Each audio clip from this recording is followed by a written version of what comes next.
Hi there, welcome back to the Apatros review. In this episode, Bloodfist 2, directed by Andy Blumenthal in the year 1990. Hi there, welcome back to the Apatros review. I'm your host, Mile Sipka, and join me as I take you on a ride through the wild world of science fiction action horror, all from my personal DVD collection, of a whole heap of DVDs, plus a few Blu-rays, videotapes, video games, and TV shows, and even a few books. Now, in this episode, we look at the film Bloodfist 2, which was the first of a long line of sequels to the original Bloodfist made during the 1990s. Now, if you want to find these films, they're originally released in Region 4 by Jigsaw Entertainment. Then, in sometime in the late 2000s, Flashback Entertainment released them as a part of a series of double feature DVDs, all for about $5 each, with all 8 classic Bloodfist films. They also released Bloodfist 2050 as well. Now, after the surprise success of Roger Corman's enterprising low-budget martial arts flick Bloodfist, Roger Corman decided to greenlight what became the first of a very long line of sequels that hit video store shelves throughout the first half of the 1990s, all of which functioned as action vehicles for champion kickboxer turned actor Don the Dragon Wilson, who divided his time between making films with Corman's studio, essentially the Bloodfist sequels and his first science fiction film Future Kick, PM Entertainment, the Ring of Fire trilogy and the Cybertracker films, to even the likes of Fred and Ray, with films like Inferno and Prophet. This workload kept Wilson busy throughout the 1990s as a B-grade action star, although he has slowed down somewhat since the coming of the millennium. Bloodfist 2 was the only one of the 7 or so sequels that was connected to the original Bloodfist in terms of storyline. All of the subsequent films had Wilson playing different characters, ranging from amnesiac gunrunners to US Special Forces operatives and CIA agents.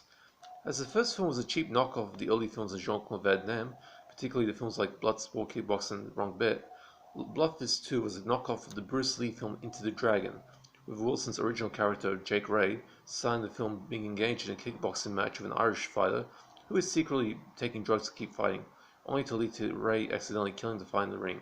Disgusted at the fact that his trainer, Vinny Petrello, had secretly been betting on the fight with a pair of unscrupulous businessmen, Ray quits the sport.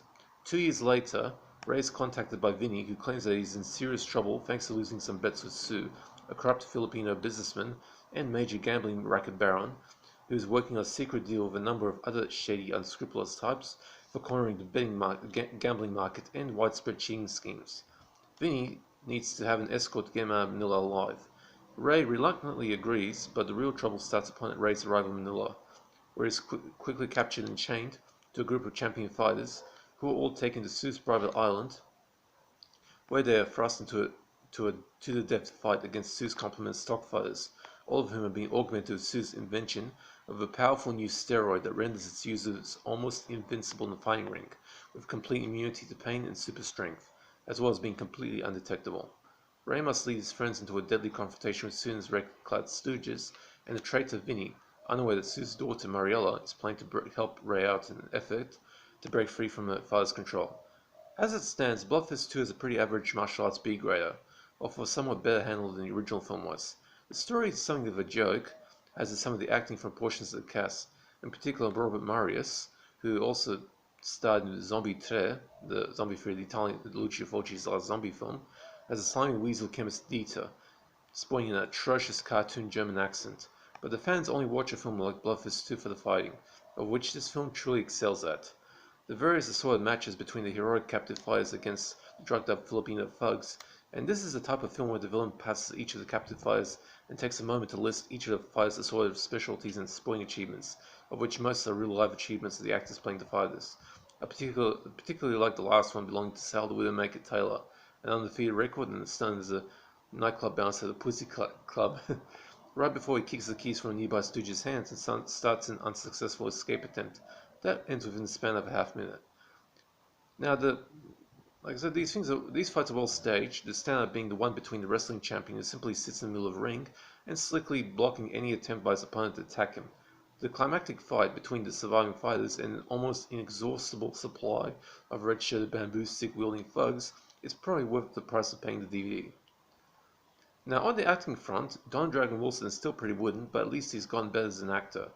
Although for an action movie, the primary requirement is to be a badass, and Wilson provides that in spades with his brutal takedown moves and fast limbs. This film is also notable for featuring what is perhaps the only time you see the same two foes fight each other to the death, Joe Murray Avellano, who also doubles as the film's production designer. He pretty much did the same thing on the original film. And he's pretty much defeated by Wilson both the sequel and the original Bloodfist. How's that for a coincidence? Now, while the film is strictly an average entry in the 1990s B-grade action genre, I mean, alright, some of the acting is a little poor, the editing is a bit weird, there's some strange editing choices here, and it's just some random stuff that really works really strangely, like the car chase that happens when Don Dragon Wilson arrives at Philip Manila Airport, and the taxi driver who's actually working for Sue pretty much takes him a really weird taxi ride, high speed and through the footpath. Weird. Now, like I said, this film is strictly average, but it is still worth watching by Don Dragon Wilson's fans and those who dig this kind of thing. So the grade is a C, 4 out of 10. It's average at best. Now for the gore. There are a series of stabbings and shootings, but not really any gore. Some mild blood is all you get. And the nudity, well, Wilson's first, after the prologue, Wilson's first scene is with a hooker in his bed, which pretty much shows the breast for a few seconds. Now for the DVD. This was originally released in region 4 by Jigsaw Entertainment as a single release, but Flashback Entertainment acquired all 8 films and putting them onto double feature DVDs. The quality is mediocre, given all 8 films are derived from NTSC videotape sources, but it's the full version you get, so you won't need to worry about getting a censored version. There is an adequate English view mono soundtrack, no subtitles, no supplement, and you get 2 films on each disc, therefore making collecting the entire series a whole lot easier and taking up half the space in your DVD collection regardless of how you store them. So there it goes, Bloodfist 2 gets a C, which is 4 out of 10, meaning it's average.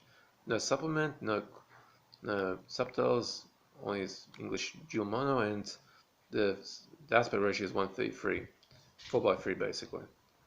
Hope you guys enjoyed that. Now I don't do requests, but if you want to know if I've certain film in my collection, just hit me up in the comment section, I'll answer.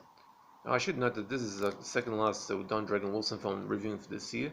The last one will be the original Ring of Fire, sometime in the next few weeks. Hope you guys are staying safe, and that's it for this review.